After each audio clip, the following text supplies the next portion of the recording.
Para a saúde, a gente sempre quer mais. O importante é que a saúde esteja mais perto das pessoas. Por isso, todas as regiões do Rio recebem a mesma atenção. Melhorou, mas eu ainda quero mais. O governo do Rio de Janeiro também quer. Então pode ter certeza, o trabalho e os investimentos vão continuar. Governo do Estado do Rio de Janeiro.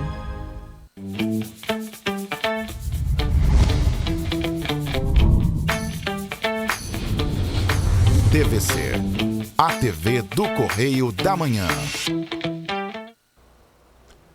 Direto dos estúdios da TV Correio da Manhã em Petrópolis, começa agora o Correio Petropolitano Debate desta sexta-feira. Hoje daremos destaque à doação de órgãos. O aluguel social em Petrópolis teve o recadastramento prorrogado até o dia 29 deste mês. O objetivo é que os beneficiários não percam o pagamento. Os atendimentos vão ser realizados no centro de Raul de Leone, no centro da cidade, na Praça da Águia, de 8 da manhã até as 3 horas da tarde. O vice-governador do Rio de Janeiro promoveu atrações turísticas do estado na Itália. As ações visam promover o estado fluminense para o exterior. O prazo para adesão à retomada de obras escolares termina no próximo domingo. A iniciativa faz parte do Pacto Nacional pela Retomada de Obras e de Serviços de Engenharia destinados à educação básica e que foi lançado em maio deste ano. O Supremo Tribunal Federal restabeleceu o ICMS de Petrópolis. O ministro Zanin suspendeu a decisão do Tribunal de Justiça do Rio de Janeiro, que havia reduzido os valores do município de Angra dos Reis, Mangaratiba e também Volta Redonda. A alfabetização de crianças ainda é um grande desafio no Brasil, principalmente por conta das questões de infraestrutura. O diálogo com o objetivo de incentivar as doações de órgãos e entender o processo de transplante. Eu sou Richard Stolzenburg e o Correio Petropolitano Debate está começando.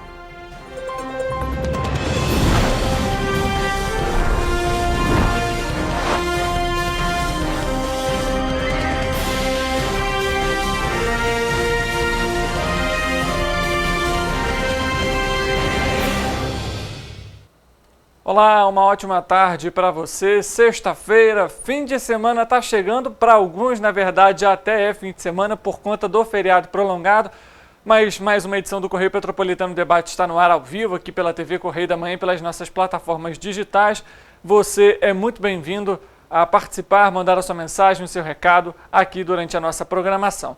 A gente vai começar a edição de hoje com o nosso noticiário, já trazendo uma informação um tanto quanto importante, porque o ministro do Supremo Tribunal Federal, Cristiano Zanin, ele concedeu uma liminar à Prefeitura de Petrópolis que recupera o percentual do imposto sobre a circulação de mercadorias e serviços, o ICMS da cidade.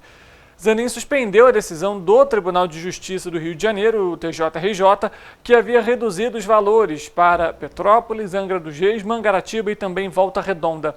A decisão é da última quarta-feira.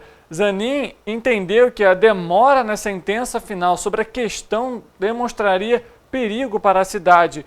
O ministro diz que haveria uma grande alteração no orçamento e, com isso, derrubou a decisão do TJRJ, que tinha reduzido o índice de participação do município, o IPM, até que haja o julgamento do mérito.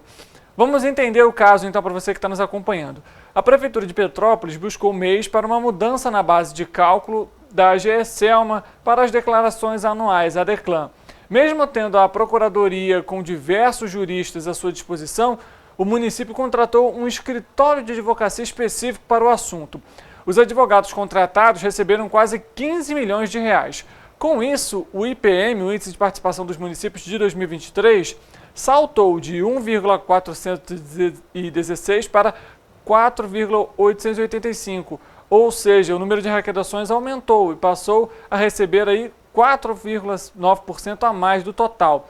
Porém, Angra dos Reis, Mangaratiba e Volta Redonda também entraram com ações parecidas e a taxa da cidade imperial começou a cair. Chegou até 4,645 em junho e com estimado de 2,516 para 2024.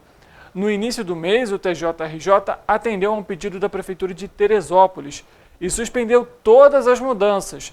Petrópolis, então, voltou a ter um IPM IPM de 1,416 em 2023. Segundo o município, isso ia acarretar numa perda de 288 milhões de reais, cerca de 23% do orçamento municipal. A gestão de Rubens Bom Tempo anunciou que o município poderia entrar em crise com a falta de dinheiro para diversas ações. A Serra Cerata, por exemplo, que celebra a cultura italiana, ficou sem o apoio financeiro do município. Nós trouxemos essa informação ao vivo aqui também na quarta-feira. Políticos de oposição criticaram o governo por utilizar esse recurso para despesas ordinárias do orçamento, sendo a decisão judicial poderia ser derrubada. O erro da gestão municipal foi contar com este dinheiro de forma recorrente, sendo que poderia ser eventual. Era uma decisão de primeira instância. Foi até que disse o governador Ingo Rames a respeito dessa questão. Contar com o dinheiro que não é certo é muito temeroso e irresponsável. Ele complementou. O Grupo Correio da Manhã questionou a prefeitura se há um plano de contingência, caso haja um novo revés judicial, tendo em vista que a decisão do STF é uma liminar. Até o fechamento, o município informou que não informou essa questão em si, no entanto, informou que vai realizar o pagamento das multas, das indenizações para as pessoas, que moram nos lotes 1 e 2 do Morro da Oficina e que tiveram as casas interditadas. A gente trouxe essas informações também sobre o atraso da prefeitura e que o TAC, o termo de ajustamento de conduta, define uma multa de 10% sobre o valor do imóvel para essa população. A gente sabe que não receberam ainda, a gente criticou, questionou a prefeitura a respeito desse pagamento. A gente ainda aguarda um retorno para saber também quando que esse pagamento será feito. Mudando de assunto, mas ainda falando de Petrópolis, a Câmara dos Vereadores deu mais um passo aí na tentativa da casa para derrubar, para barrar, na verdade, os aumentos da passagem. Agora o Legislativo vai promulgar uma lei que proíbe o reajuste de tarifa para as empresas de ônibus que não cumprem as cláusulas contratuais. O texto é de autoria do vereador Fred Procópio, do PL. A iniciativa tinha sido aprovada no dia 11 de julho em regime de urgência. No entanto, o prefeito Rubens Bom Tempo, do PSB, vetou o texto, com a justificativa de que ia invadir as competências do Executivo e que o congelamento apenas das empresas que descumprirem o contrato seria um tratamento desigual entre as concessionárias. Afirma ainda que fere a segurança jurídica dos contratos. Os vereadores, no entanto, não concordam com os argumentos e derrubam o veto. Inclusive, o vereador disse o seguinte, abre aspas, o que eu defendo com esse projeto de lei é que haja respeito ao contrato entre os municípios e as empresas de ônibus, em especial a renovação da frota, fecha aspas, justificou o autor do texto, o vereador Fred Procópio. Os processos judiciais movidos pelos vereadores também continuam em curso. Um deles de autoria do vereador Eduardo do Blog, do Republicanos, da vereadora Gilda Beatriz, do PSD, e também do Ingo Rames, do União Brasil, juntamente com o deputado federal licenciado Hugo Leal, do PSD, que hoje é secretário de Energia e Economia do Mar, que chegou a conseguir aí que a passagem voltasse a R$ 4,95 por uma decisão da 4ª Vara Civil de Petrópolis, que também foi derrubada pelo Tribunal de Justiça do Rio de Janeiro, TJRJ. Se mantida a decisão da comarca de Petrópolis, o congelamento da passagem de R$ 4,95 no dinheiro e R$ 4,80 no cartão valeria até segunda-feira, agora dia 10. Porém, uma nova decisão ainda pode sair a qualquer momento, já que o TJRJ suspendeu apenas o impedimento do reajuste, mas o processo continua em curso. A vereadora Júlia Casamasso, do PSOL, também aguarda a decisão do TJRJ quanto ao seu mandado de segurança. Ela questiona a transparência das empresas de ônibus e a planilha utilizada como base para o reajuste. Agora, a justificativa da prefeitura, trazendo aqui só um ponto de vista rápido sobre toda essa questão do transporte público, é muito simples. A partir do momento que uma empresa não consegue manter a operação porque tem ônibus quebrado, porque tem, infelizmente, ele não cumpre o horário, não tem cobrador, ela já não está cumprindo um contrato. É muito nítido isso. A gente olha até hoje a frota 100%, que a gente tanto comenta, logo após o período crítico da pandemia, não voltou até hoje, mas o reajuste da passagem ele pode ser feito, inclusive o terceiro reajuste em menos de 2 anos, mas aí geraria insegurança jurídica. Entendo também essas questões, é muito preocupante quando você tem muitas intervenções, mas é importante ressaltar que os problemas as quebras nos ônibus não é culpa do Petropolitano, não é culpa dos usuários, é culpa das empresas que não realiza a manutenção de forma adequada, que não investe no transporte público. A gente olha, é nítido, quando a gente pega aí quantos ônibus ainda não estão com licenciamento vencido. E aí a prefeitura quer afirmar que isso vai gerar ali uma insegurança jurídica. E a insegurança para quem anda no transporte público todo dia? Que quantas vezes para no meio do caminho, seja à noite, seja pela manhã, seja até mesmo para a saúde. A gente já trouxe aqui no Correio Petropolitano Debate um dos ônibus que vinha do Quitandinha, que começou a sair fumaça dentro do ônibus, um desespero total dos passageiros. E a insegurança do Petropolitano andar no ônibus, isso não tem problema? É complicado a prefeitura dizer isso, porque mostra claramente que o interesse da prefeitura não é com a população petropolitana em andar num transporte público de qualidade, mas sim de deixar com que as empresas, para que as empresas lucrem e o serviço continue péssimo. Mudando de assunto, para promover os atrativos do estado do Rio de Janeiro, o vice-governador e secretário de Ambiente, Tiago Pampolha, e também o secretário de Estado de Turismo, Gustavo Tutuca, se encontraram na última quinta-feira em Milão, na Itália, com operadores e também agências de turismo, além das companhias aéreas do mercado europeu, a fim de fechar novas parcerias e também captar mais eventos e aumentar o número de voos para a capital fluminense. Com os anúncios, inclusive, feitos recentemente pela Ita Airways, que deve voltar em operação na rota direta entre Roma e também o Rio de Janeiro nos próximos dias. A gente vai acompanhar a fala, então, também do vice-governador a respeito desse tema. Tenho certeza que em todos os setores da existência humana, o meio ambiente passou a ser central. A sustentabilidade é um tema que une todos os eixos de desenvolvimento, portanto, o desenvolvimento sustentável. E eu tenho certeza que no turismo esse tema também está muito latente. A gente pôde perceber o quanto foi falado da sustentabilidade, o quanto foi buscado inovação, sistemas de produção mais buscando energias renováveis, buscando performar melhor também nessa área. E hoje no estado do Rio de Janeiro não é diferente. Então nós temos aí muito orgulho do que está sendo feito e que está impulsionando também a atração de turismo do nosso estado. Tá aí para você.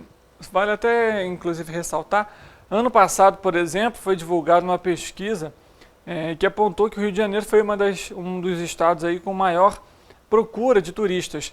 De acordo com o Ministério do Turismo, foram 6.630.000 turistas que vieram para o Brasil. E dentre as cidades mais procuradas estão, por exemplo, o Rio de Janeiro, Recife e também Salvador.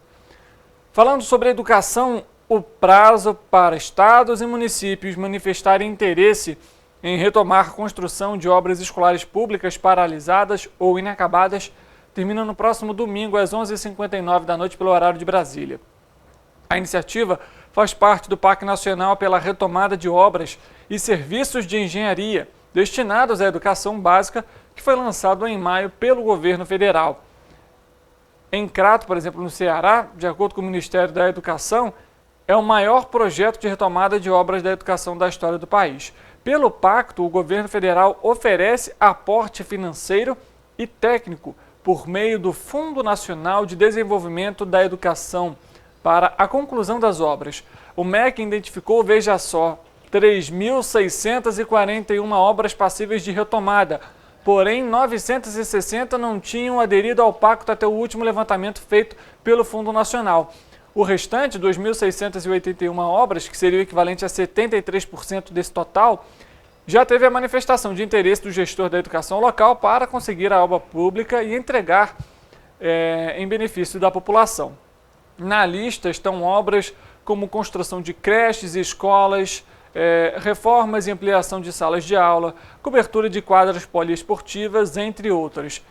Poderão ser priorizadas repactuações de obras e serviços de engenharia de escolas quilombolas e indígenas e também do campo, independentemente do percentual de execução física do empreendimento.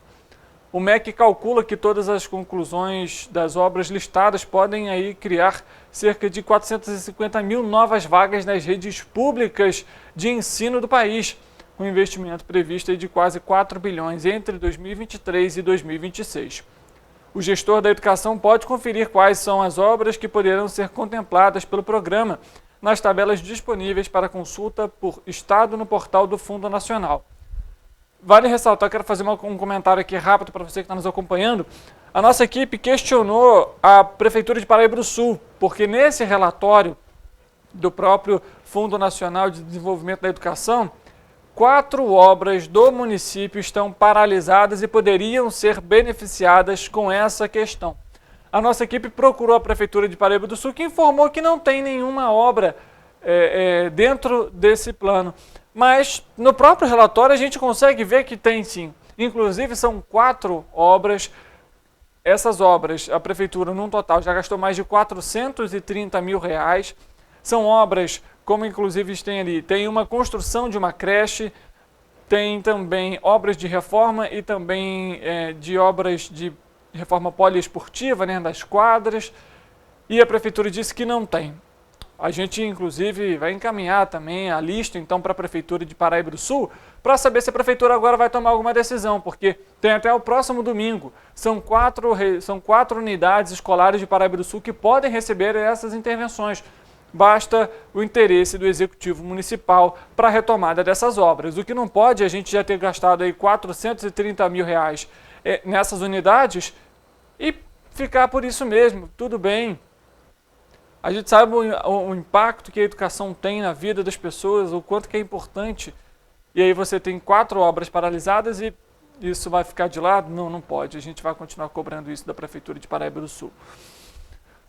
O levantamento sistemático da produção agrícola, divulgado hoje pelo IBGE, mostrou que a safra nacional de cereais, leguminosas e também oleaginosas deve registrar um novo recorde em 2023, totalizando 313 milhões de toneladas. Trata-se de valor 19% maior que o mesmo período do ano passado. O Carlos Alfredo, que é o analista, comenta sobre os índices obtidos. Estamos divulgando hoje mais uma estimativa da safra nacional de grãos, uma safra que deve atingir aí em torno de 313,3 milhões de toneladas, uma safra com 50 milhões de toneladas a mais do que foi colhida no ano anterior, né? Uma safra de recuperação. Ano passado a gente teve problemas climáticos em algumas regiões, né? Principalmente na região sul, né? Esse ano ainda tivemos um pouco de problemas no Rio Grande do Sul, mas mesmo assim a produção gaúcha ainda foi um pouco melhor do que a do ano passado. Então temos recordes de produção em vários produtos esse ano, né? Recorde de produção de soja, nossa estimativa aí acima de 150 milhões de toneladas. O milho também com uma estimativa acima de 127 milhões de toneladas, né? Principalmente com o crescimento do milho segunda safra. O algodão foi outra cultura que aumentou também bastante, mais de 7 milhões de toneladas de algodão. E o sorgo, né? Surpreendente, mais de 4 milhões de toneladas de sorgo também esse ano. Condições climáticas que favoreceram bastante o desenvolvimento dessas culturas de segunda safra, né? Agora com a colheita finalizando, próximo de finalizar a colheita do milho segunda safra, a produtividade está sendo melhor do que a gente vinha estimando, então por isso esses aumentos de produção, né? Aumentou aí 4,4 milhões de toneladas em relação à estimativa de julho, né? E isso se deve à melhoria na produção de milho, né, com 2,5 milhões de toneladas, e ainda a reavaliação na soja com um aumento de 1,5 milhões de toneladas. Bem, ainda temos o trigo, né, que a nossa estimativa também é quase 11 bilhões de toneladas, seria mais um recorde de produção para o trigo. Esse ano já foi recorde no ano passado e pode ser mais um recorde esse ano, mas o trigo ainda vai ser colhido até novembro, dezembro no Rio Grande do Sul, né, que é o principal estado produtor, então temos que aguardar um pouco mais para ver se as nossas estimativas para trigo realmente vão se confirmar. Mas até o momento é uma safra recorde e muito boa para a produção nacional de grãos. O que é importante, né, para o preço final, né, desses produtos. A gente sabe o quanto o período de seca impacta no preço das hortaliças, dos legumes, enfim, de modo geral. E quando a gente tem uma safra aí maior, a gente entende que isso também pode beneficiar o consumidor no quesito valor financeiro na hora de fazer as compras no mercado. A gente dá destaque agora para Paraíba do Sul, porque os vereadores André Aguiar, do PDT, Maninho Madalena, do Solidariedade e Guilherme Velho, do PTC, oficiaram em conjunto a concessionária Águas da Condessa, em razão do descumprimento da Lei 4.159, que proíbe a cobrança da taxa de esgoto sem que haja a comprovação do tratamento do mesmo, conforme dito o serviço de coleta tarifado. Os parlamentares alegaram que tomaram tal decisão após receberem denúncias dos moradores sul-paraibanos. No ofício enviado aos vereadores, eles pedem que a empresa dê início ao cumprimento da lei que entrou em vigor no dia 22 de agosto deste ano no município. Caso não ocorra, tal ação pode ser descrita sob crime de desobediência, previsto no artigo 330 do Código Penal, e pode levar até de 15 a 6 meses de detenção e multa. Os autores da lei apontam que Paraíba do Sul ainda não possui uma estação de tratamento de esgoto, o que torna o valor de 50% da taxa cobrado pela empresa injustificável no momento, já que os resíduos continuam sendo dispostos no Rio Paraíba do Sul. Através da lei, será criada uma comissão de fiscalização do trabalho de coleta do esgoto prestado pela Águas da Condessa, além de determinar que a empresa envie mensalmente o relatório de prestação de serviços, indicando o número de residências onde a captação e tratamento de esgoto estão sendo realizadas de forma discriminada. Também deverão apresentar os locais onde estão sendo construídas redes separadoras de captação de águas pluviais, residenciais e tratamento de esgoto. E ainda reforça que a prestação de serviços de captação e destinação final e o tratamento de esgoto devem ser amplamente divulgados em canais de comunicação da concessionária.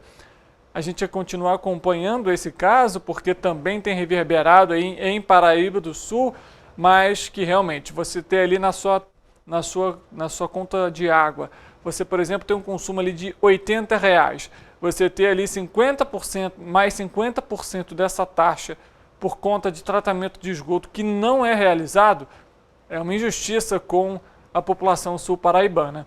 Assim como tem acontecido também problemas na questão da licitação em Teresópolis. E a gente vê esse cenário, um tanto quanto preocupante. Em Paraíba do Sul, Águas da Condessa, com essas questões de tratamento de esgoto. Em Teresópolis, o Grupo Águas do Brasil, que também faz parte, ganha a licitação que a princípio está irregular pelo Tribunal de Contas do Estado. Em Petrópolis, foi realizada uma renovação do contrato ano passado para que a Águas do Imperador permaneça com a licitação. Algo que a gente também tem visto que faltam pessoas, o percentual de pessoas na conta solidária é muito pequeno, muito abaixo do ideal, fora a ampliação das estações de tratamento de esgoto e os serviços que são prestados aqui no nosso município. Na Mosela, por exemplo, nós já recebemos denúncias de esgoto correndo a céu aberto pelas ruas e a concessionária não tem realizado o seu serviço da maneira adequada, de acordo com a população petropolitana. Lembrando, são todos eles do mesmo grupo. É preciso realmente tomar uma medida adequada e de fiscalização para que o serviço possa ser feito de maneira ideal e também de qualidade. Os acidentes de trânsito que tiveram como causa principal a ausência de reação ou a reação tardia ou insuficiente do condutor aumentaram quase 28% de 2021 para 2022. De acordo com a Polícia Rodoviária Federal, a PRF, foram 15.955 ocorrências no ano passado, contra 12.481 em 2021. Como consequência, a PRF identificou um crescimento no número de mortes e feridos no mesmo período. Portanto, fica o alerta aos motoristas para que mantenham a concentração durante todo o trajeto. Foi até, inclusive, uma recomendação da corporação. O número de mortes relacionadas ao fator de reação do condutor passou de 881 em 2021 para 1.077 em 2022. Na mesma base de comparação, o registro de feridos também cresceu mais de 28%, de 13.584 para mais de 17.000. Este ano, a PRF registrou 9.057 acidentes em rodovias federais relacionados especificamente à questão da reação. Essas ocorrências resultaram em 567 mortes e mais de 10.000 feridos. O trânsito a gente sempre comenta aqui no programa.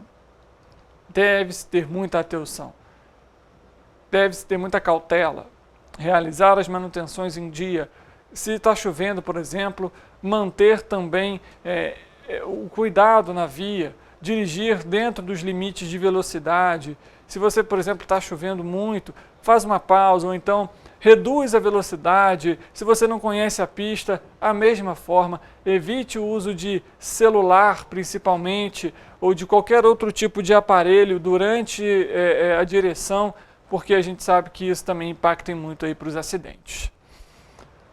Olha, o fim de semana chegou, como a gente até comentou, para alguns ele veio até de forma antecipada por conta do feriado, mas vamos saber então como que fica a previsão do tempo para esse fim de semana.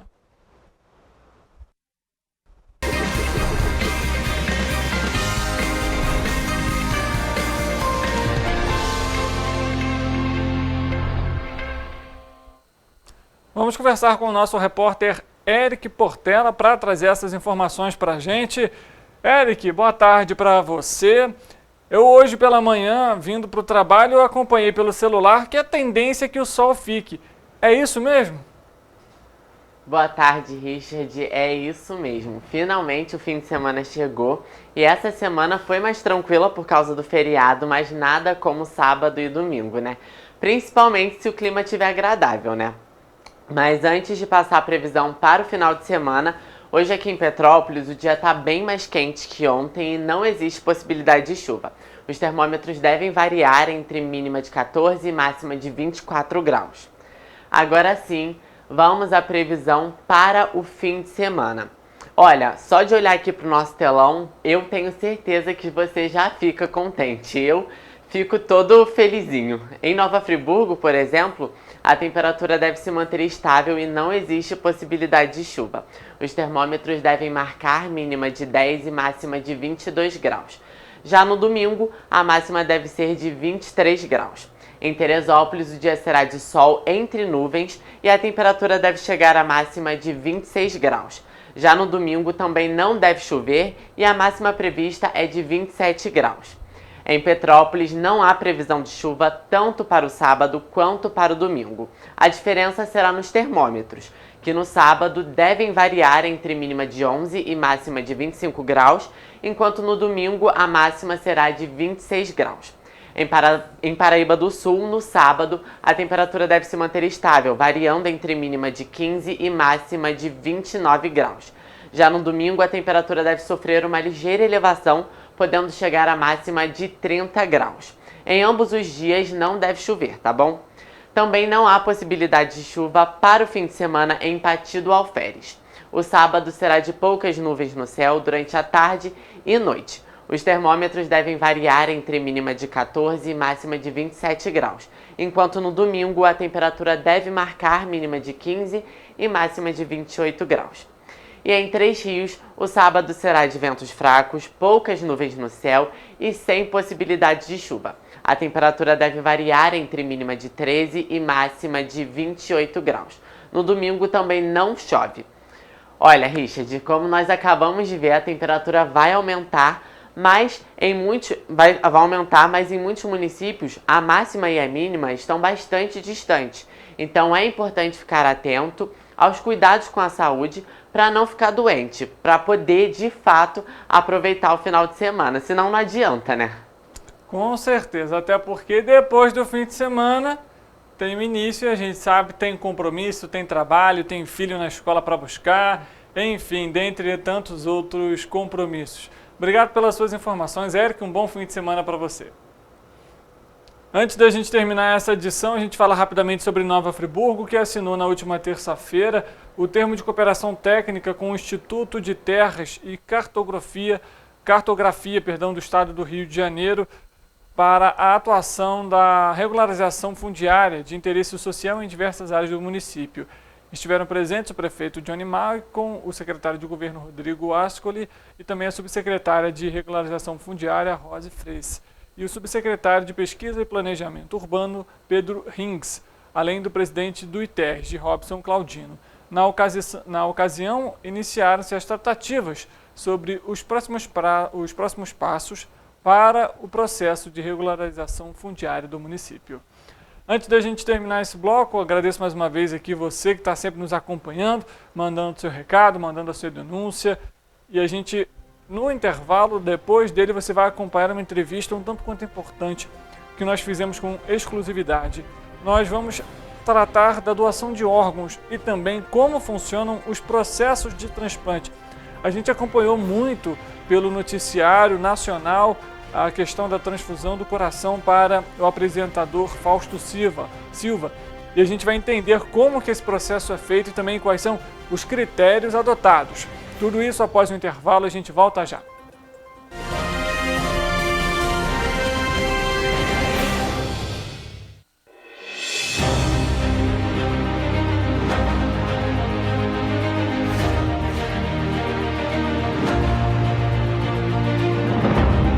Jornalismo de direita. É jornalismo direito. Correio Petropolitano. Tudo que seu jornal não deveria ter deixado de ser. Todos os dias, em uma banca perto de você.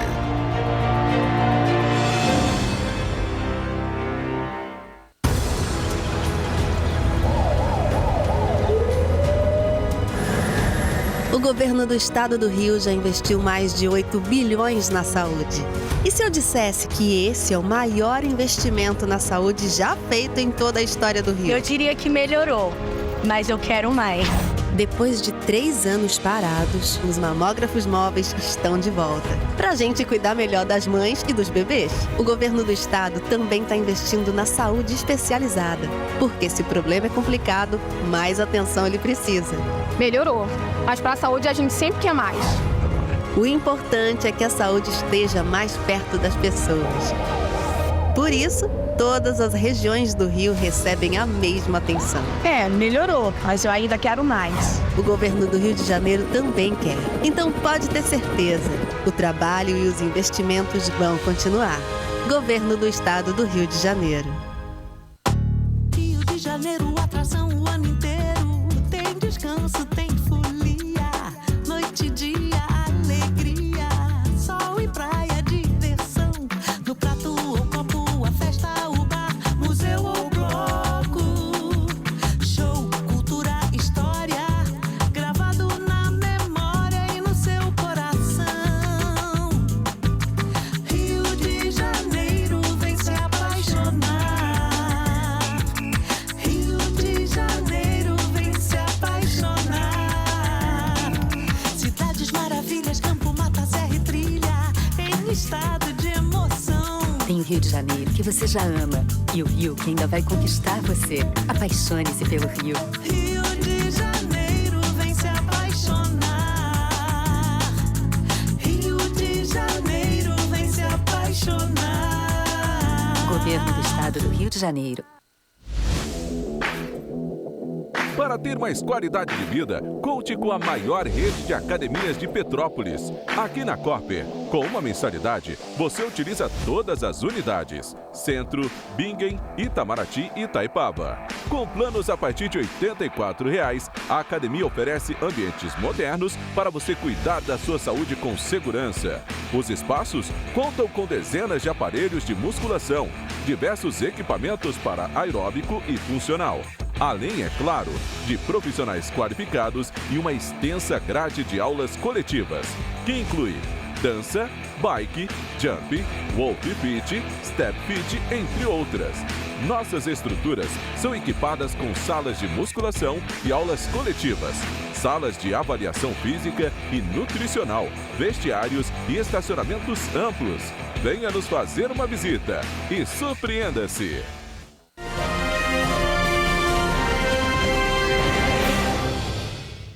Iniciei a nossa entrevista aqui, doutor Ronaldo. Queria que você primeiro se apresentasse para a gente, para quem está nos acompanhando também, por favor. Olá, eu me chamo Ronaldo Honorato, sou cirurgião cardiovascular do Núcleo de Transplantes do Instituto do Coração em São Paulo e também sou membro da Câmara Técnica de Captação e Transplante da Secretaria de Saúde do Governo do Estado de São Paulo. E sou membro do Departamento de Transplante de Coração da BTO, Associação Brasileira de Transplantes de Órgãos. Perfeitamente. Doutor, vamos começar abordando então já essas questões. E a gente sabe que Dia 27 agora, inclusive, de setembro, né? É o dia aí que a gente separa também, né? Que é o Dia Nacional da Doação de Órgãos. Vamos explicar um pouquinho como que funciona essa doação, como que isso é feito, esse processo, como que as pessoas podem ter informação sobre a questão dos transplantes e sobre as doações de órgãos. É muito bem colocado, Richard, porque é o seguinte, o transplante e a doação, eles são indivisíveis, né? Não haverá transplante se não houver a doação de órgãos, especialmente, obviamente, no caso do coração, que nós temos apenas um coração. No caso de órgãos, que nós temos a possibilidade de remover um dos órgãos e a pessoa continua viva, no caso de rins, no caso de pulmões e uma parte do tecido hepático, do fígado, é possível fazer a doação com pessoas vivas. Então, é uma outra modalidade de doação. Mas, no caso do coração e na maioria dos órgãos em geral, nós tentamos sensibilizar a população para que doem seus órgãos. O significado em relação a tudo isso que permeia a doação é muito importante. A sociedade há que entender que nós temos pessoas em fila de espera aguardando por órgãos. A medicina, ela evoluiu muito, ela cresceu muito. Os métodos diagnósticos e terapêuticos avançaram sobremaneira. Então, nós temos as doenças que elas se tornam doenças mais tratáveis, mas chega um ponto em que a gente não consegue tratar as doenças. É o que acontece com a insuficiência cardíaca. Então, nós temos muitas pessoas que são portadoras de insuficiência cardíaca e uma parte destas pessoas nós não temos opção de tratamento a não ser a substituição de um órgão pelo outro, a não ser o transplante. Este mês agora em particular, que é setembro, caracterizado pela cor verde, dizendo que verde é a cor da esperança, inclusive, né? É o setembro em que nós temos um mês inteiro para discutir, refletir, mobilizar-nos em favor da doação de órgãos. Então, o entendimento deste problema, que agora se torna muito exuberante com todo o fato que aconteceu com o apresentador Fausto Silva, isso é de maneira muito importante. Doutor, a gente sabe também que são questões que têm muitas dúvidas, principalmente até da própria população. Como que uma pessoa pode ser doadora de órgãos? Quais são os critérios para que uma pessoa se torne doadora? E queria também depois que a gente entrasse justamente nesse processo da doação, como que funciona também. Tá. Para ser doador, a boa notícia é que a gente não precisa quase nada. No Brasil, existe uma lei, a Lei dos Transplantes, que regulamenta todo este processo. Mas o Brasil é tão democrático que a gente consegue fazer a doação sem haver necessidade obrigatória de algum documento. Mas é importante que a família fique sabendo do desejo, da vontade do doador. Porque, veja só, uma vez que não é necessário nenhum documento para efetivar a doação, é importante que tenha havido ou que haja uma conversa prévia entre os membros da família. A doação, no caso do coração em particular, pressupõe que a pessoa tenha falecido. Então, nós trabalhamos com o doador falecido. Então, é um momento de muita dor, é um momento de perda muito intensa para uma família. É um momento em que se perde um pai, que se perde um irmão, em que se perde um filho. Então, a tomada de decisão naquele momento poderá estar um pouco confusa na cabeça dos familiares por conta do momento de emoção que se vive. No Brasil, é importante o consentimento familiar. A lei preconiza que se tenha o consentimento familiar, mesmo que você em vida tenha deixado registrado, embora não seja necessário. Portanto, a decisão final é da família. Então, uma conversa prévia, em vida, conversando sobre, olha, eu gostaria que quando acontecesse, se um dia acontecesse um problema, se eu tivesse a infelicidade de acontecer um trauma, de acontecer alguma coisa assim, eu gostaria de ser doador de órgãos. talvez não tão dessa forma como eu coloquei, mas simplesmente manifestando, olha, por favor, se acontecer alguma coisa de ruim comigo, por favor, lembre que eu quero doar meus órgãos, eu sou a favor da doação, eu gostaria que outras pessoas pudessem ter uma segunda chance utilizando meus órgãos, e por aí vai. Então, essa tomada de decisão no favor da conversa facilitará a decisão familiar e, portanto, nós teremos menos negativas das famílias. Como você bem colocou, existe muita dúvida no processo. O processo é um processo que existe com uma lisura gigante. É um processo balizado pela lei. E mais do que tudo, a gente não torce para que as pessoas faleçam. A gente não torce para ter um número grande de doadores. A morte de qualquer pessoa, ela é um problema para a família, é um transtorno emocional, é um problema econômico e social, enfim, não é uma coisa de uma sociedade, né, uma coisa agradável para a sociedade. Mas uma vez que ela ocorre, e é inexorável acontecer, a gente tem que talvez ressignificar esta perda, no sentido de ajudar ao próximo que tanto necessita por um órgão. Doutor, eu vou fazer uma pergunta e é uma dúvida até minha também. Por exemplo, para um transplante, uma pessoa que recebe, seja qual for o órgão, e que de alguma forma aquele órgão, por exemplo, uma pessoa que sofre com asma, uma pessoa que, por exemplo, tem algum problema de visão, essa falha daquele órgão, ela vai de alguma forma ser transferida para essa outra pessoa ou não? Nesse caso, o órgão ele tem que estar 100% funcional para que possa fazer essa doação. É uma pergunta muito boa e é uma pergunta que talvez venha tirar a dúvida de muita gente que aqui está nos ouvindo. Olha, nós temos, idealmente, preferência por órgãos que não tenham nenhuma alteração, ou seja, que sejam pessoas saudáveis, que sejam pessoas que, sabidamente, não têm nenhuma alteração nos órgãos, coração, pulmões, fígado, que seja ideal. Mas a carência de órgãos ela é tão grande que nós temos que utilizar o que se chamam de órgãos limítrofes. São órgãos que têm alguma alteração pequena que seja. Nós temos doadores que são doadores que possuem órgãos limítrofes. Então, estes órgãos possuem alguma pequena alteração, como, por exemplo, uma hipertensão arterial pequena, que é tratada adequadamente, uma pequena alteração pulmonar, que é tratada adequadamente, alguma alteração em outros órgãos, como, por exemplo, no próprio fígado. Então, a carência de órgãos ela é tão grande que hoje nós utilizamos órgãos que têm pequenas alterações que, evidentemente, não os inviabiliza para que sejam feitos transplantes. Nos Estados Unidos, onde eu estou no momento, a carência de órgãos ela é tão grande que eles usam o critério que se chama critério expandido.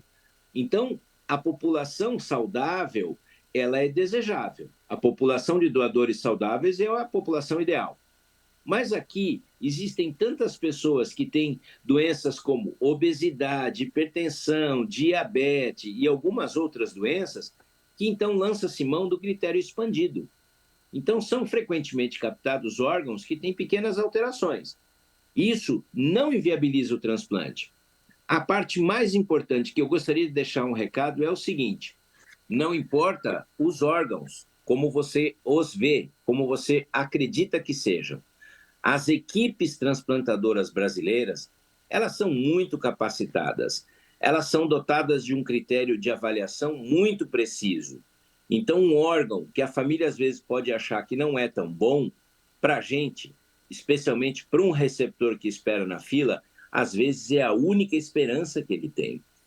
Então, a doação, você deve doar os órgãos, porque as equipes são altamente capacitadas, altamente treinadas, e uma pequena parcela de doadores a gente usa com esses critérios que eu falei para você. Você comentou sobre a questão da demanda hoje, não só no Brasil, mas aí também nos Estados Unidos, onde o senhor participa aqui dessa entrevista com a gente. Eu queria fazer a pergunta, existem dados que abordam essas questões da falta de órgãos aqui, por exemplo, mais especificamente no Brasil, e que a população, a gente sabe que essa fila é grande, há números em relação a essa fila? Aqui nos Estados Unidos existe sim.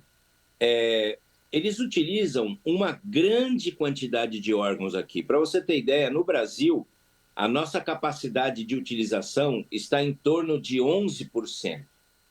Aqui na América, eles usam ao redor de 40% de todos os corações, pegando o meu órgão, né? O órgão que é o trabalho, que é o coração.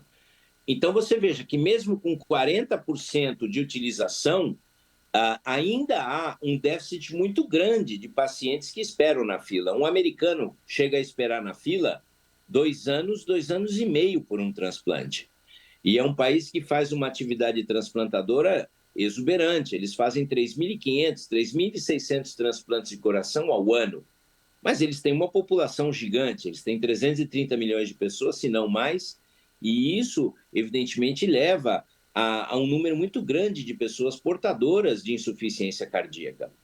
No Brasil, a gente tem esse número que é 11% de aproveitamento no estado de São Paulo, que é o estado mais populoso da nação, é um estado que conta com os principais centros transplantadores em questão de volume, embora nós tenhamos centros transplantadores muito bem qualificados e com excelentes resultados no Distrito Federal, em Recife, em Fortaleza, no Rio Grande do Sul, em Minas Gerais. São centros que têm expoência e centros que têm resultados comparáveis aos principais centros transplantadores no mundo.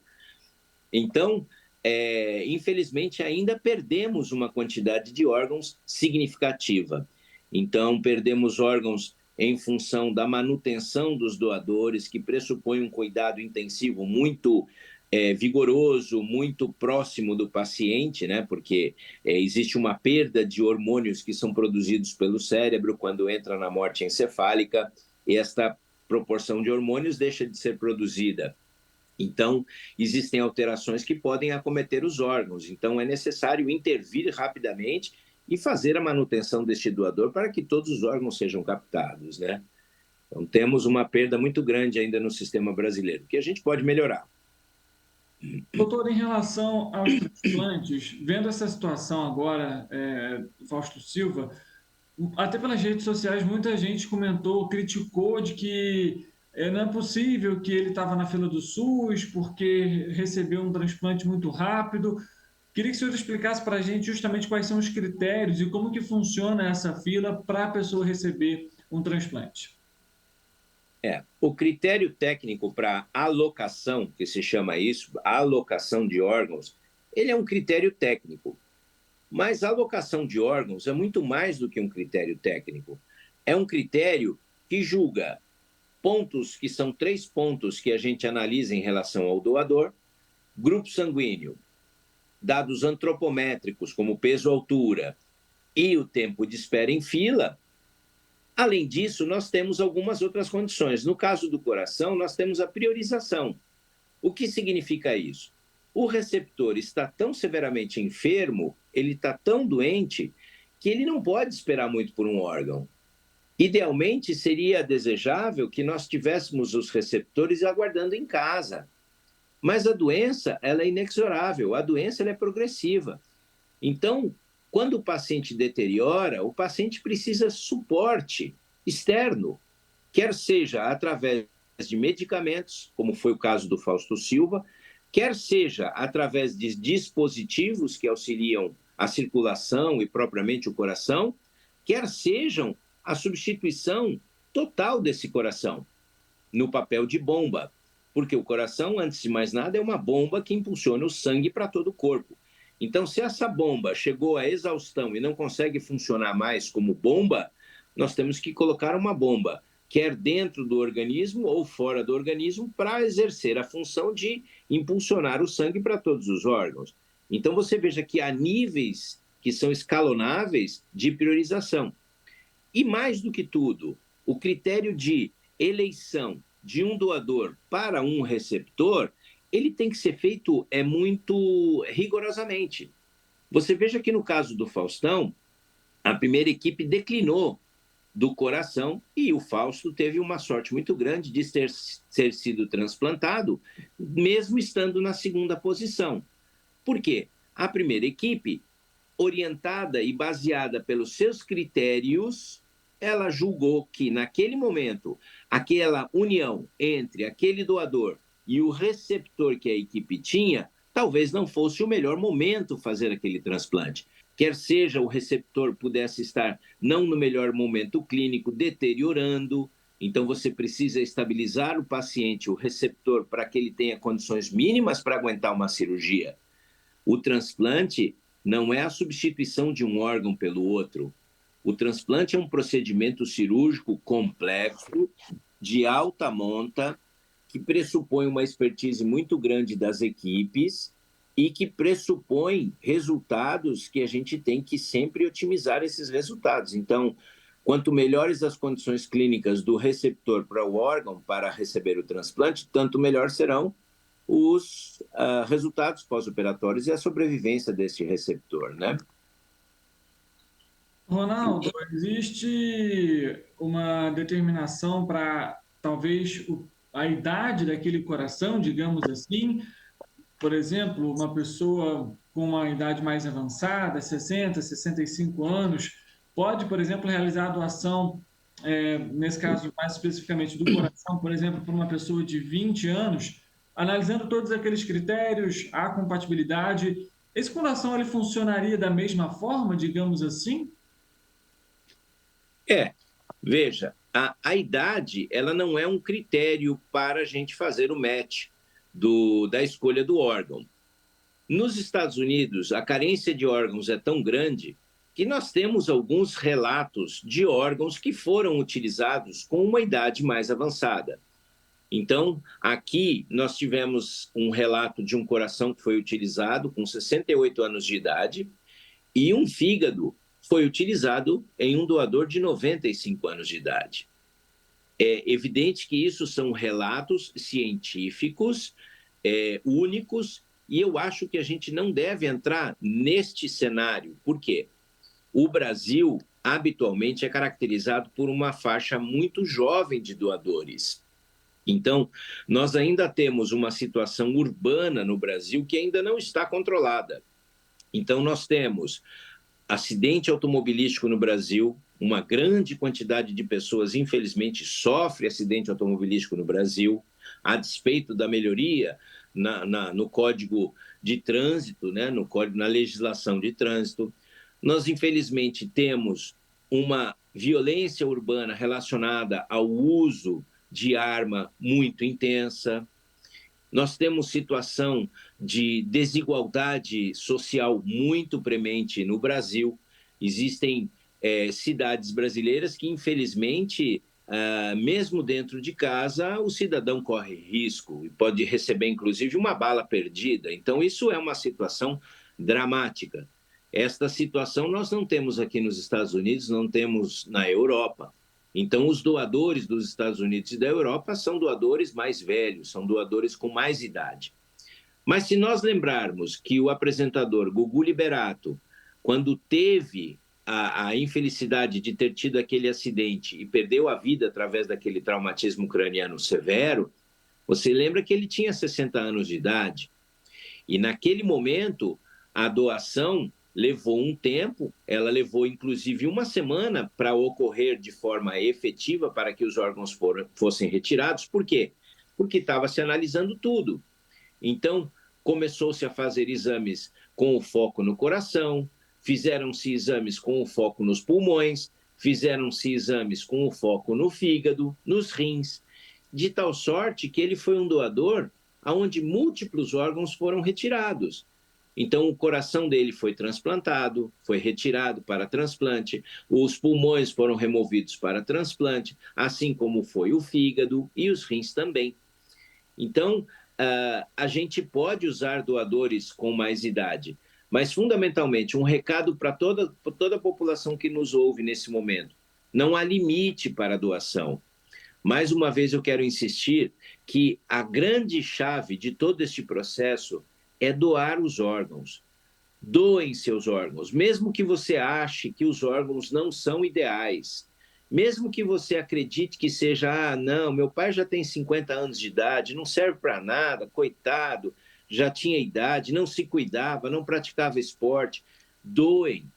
As equipes têm critérios de avaliação muito bem estruturados. Então, um órgão que pode ser, que a família ache não ideal, às vezes, para a gente, é o órgão que nós precisamos para salvar a vida daquela pessoa que está na fila há muito tempo. Inclusive, muitas pessoas perdem a vida na fila aguardando por um órgão. É óbvio que nós não vamos transplantar órgãos que são inadequados. É óbvio que nós não vamos captar órgãos em idade que seja desfavorável ao receptor. Mas um receptor que seja jovem, receber um órgão com mais idade, não tem problema nenhum. O que não pode acontecer é o receptor morrer na fila aguardando por um órgão.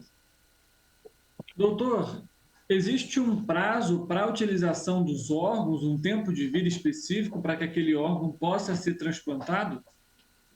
Existe sim. E, na verdade, esse tempo chama-se tempo de isquemia.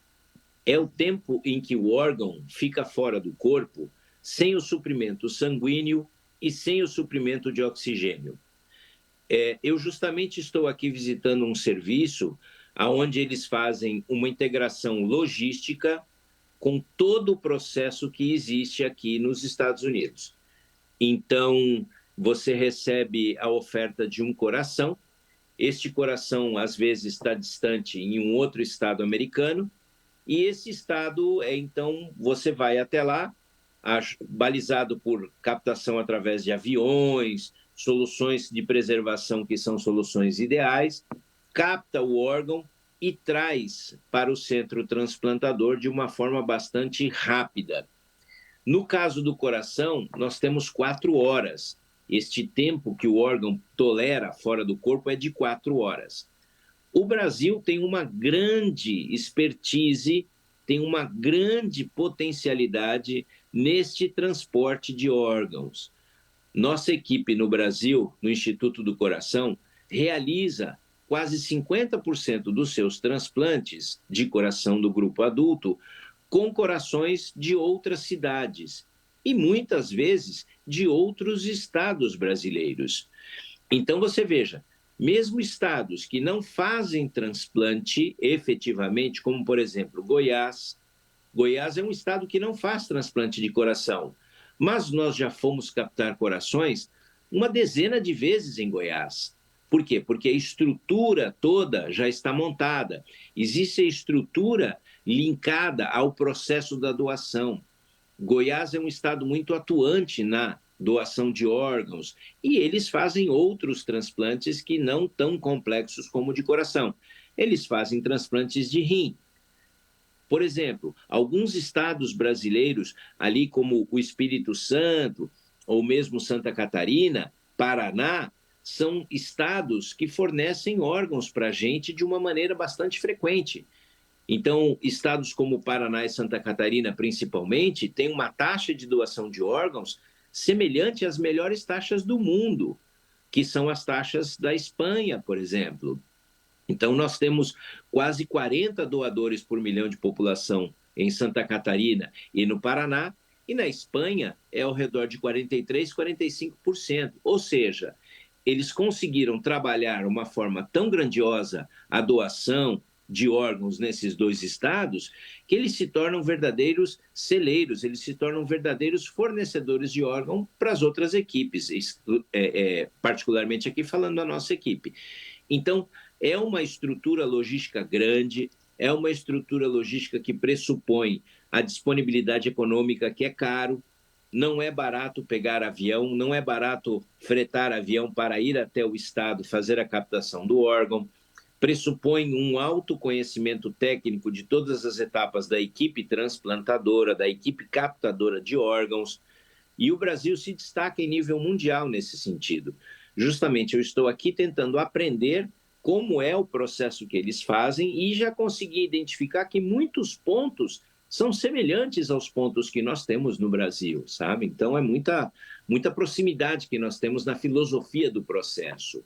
Doutor, você está comentando, então, a logística é fundamental para que a gente possa ter sucesso nos transplantes, né, nas doações, nesse processo todo. Eu vou fazer a seguinte pergunta. A gente acabou, basicamente, né, digamos assim, de sair da pandemia. A pandemia também impactou, seja para o aumento da necessidade de transplantes ou na diminuição dos órgãos? Da doação, a pandemia, no nosso caso do INCOR, nós conseguimos, a duras penas, manter o número de transplantes. Nós realizamos, durante o período da pandemia, 50, 55 transplantes de órgãos. Foi um número que nós ficamos muito felizes de fazer e de manter essa quantidade, manter esse ritmo. Mas por que isso foi mantido? Porque, como eu disse a você, a estrutura da equipe ela é tão fortemente alicerçada hoje que a gente consegue fazer captação literalmente em qualquer lugar do Brasil. Respeitando aquele tempo de 4 horas, a gente consegue fazer, o nosso time consegue fazer a captação nesse raio, nessa média de horas. Então, muitas vezes, eu fui para hospitais que tinham Covid, ou que eram praticamente dedicados ao Covid, mas o doador não estava infectado por Covid. Ele foi testado negativo e, obviamente, era um candidato para se fazer a doação. Fizemos a captação, fizemos o transplante e deu certo, e o receptor está vivo até hoje. Curiosamente, esse estado foi Goiás. Então, no Goiás tem 2 grandes hospitais de trauma, são hospitais muito bem estruturados, eles têm uma estrutura muito bem montada, visando o atendimento da população no que concerne ao trauma. E justamente um desses hospitais ficou praticamente dedicado ao tratamento de doentes de Covid. Mas o DNA era o hospital de trauma. Então, o paciente deu entrada, o doador deu entrada naquele setor de trauma, foi atendido. Infelizmente, o trauma foi tão severo que ele perdeu a vida. Foram feitos todos os testes necessários para a gente ter certeza de que não era um Covid positivo e fizemos, então, a captação. Eu me lembro muito bem desse cenário, foi um cenário muito emblemático e desafiador para a gente, porque imagina você, toda a sua equipe entrar num hospital totalmente destinado ao Covid para fazer a captação de um coração e todos os cuidados que são pertinentes ao Covid, que muitos de nós aqui passamos, né? A população em geral passou. Imagine você, a nós médicos, como não era. Era um cuidado extremamente reforçado, eu diria assim, né? Então, o Covid, felizmente, não nos afetou. Mas alguns programas de transplante no Brasil tiveram um impacto muito grande nas suas estruturas transplantadoras, especialmente no que concerne aos receptores. Eu me lembro que nós perdemos alguns receptores no INCOR. Nós tínhamos receptores em fila de transplante e tivemos a infelicidade de perder alguns, porque foram contaminados pelo Covid e, coitado, já era tão severamente doente do coração. E o Covid é uma enfermidade que ataca não só o pulmão, mas o sistema inflamatório como uma forma geral, né? O corpo todo, né? E a pessoa não suportou e os receptores não suportaram. Já no caso do pulmão, o Covid trouxe um cenário que até então não existia. E então o grupo de transplante pulmonar do INCOR, não só do INCOR como de outros centros transplantadores brasileiros, tem pacientes hoje que são sequela do Covid. Então, são pacientes que tiveram seus pulmões tão severamente afetados, sobreviveram ao Covid, mas a capacidade funcional, a situação na qual eles vivem hoje é uma situação muito depauperada porque o pulmão foi severamente acometido.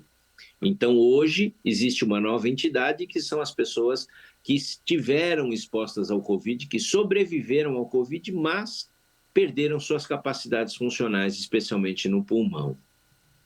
Doutor, a gente está chegando aqui ao fim da nossa entrevista. Eu queria muito agradecer a sua presença aqui com a gente, de explicar um pouco sobre todo esse processo. Às vezes são muitas dúvidas. Antes da gente poder finalizar, eu queria que você deixasse um recado para a população e uma última informação importante que talvez a gente não tenha comentado. Eu gostaria de deixar o recado no seguinte ponto. A doação é muito importante. A doação, ela engrandece a sociedade como um todo. Aqueles que são tocados pelo entendimento da doação, a utilização dos órgãos num evento que possa ser a morte, um evento catastrófico muitas vezes, ressignifica todo o processo. Devemos lembrar a todo momento que as pessoas aguardam na fila por um órgão e muitas acabam não recebendo a chance de fazer o transplante. Sobretudo, nós nunca sabemos o momento em que precisaremos de um órgão para transplante. No passado, quando nós assistíamos o Fausto Silva na televisão todos os domingos, acredito que nunca alguém pensou ou poderia imaginar que ele pudesse vir a necessitar de um coração para transplante. E felizmente, ele conseguiu entrar na fila, respeitando todos os critérios que são baseados por lei, teve sorte, e se não fosse a doação, ele não teria conseguido sobreviver. Então, o pilar do transplante, fundamentalmente, é a doação. A doação é o maior e o mais genuíno ato de amor que uma pessoa pode fazer para outra. E então, alicerçando a nossa sociedade para um caminho melhor, para que todos nos tornemos melhores cidadãos, melhores pessoas. Doutor, muito obrigado mais uma vez pela sua presença e o espaço está aberto mais uma vez. Muito obrigado.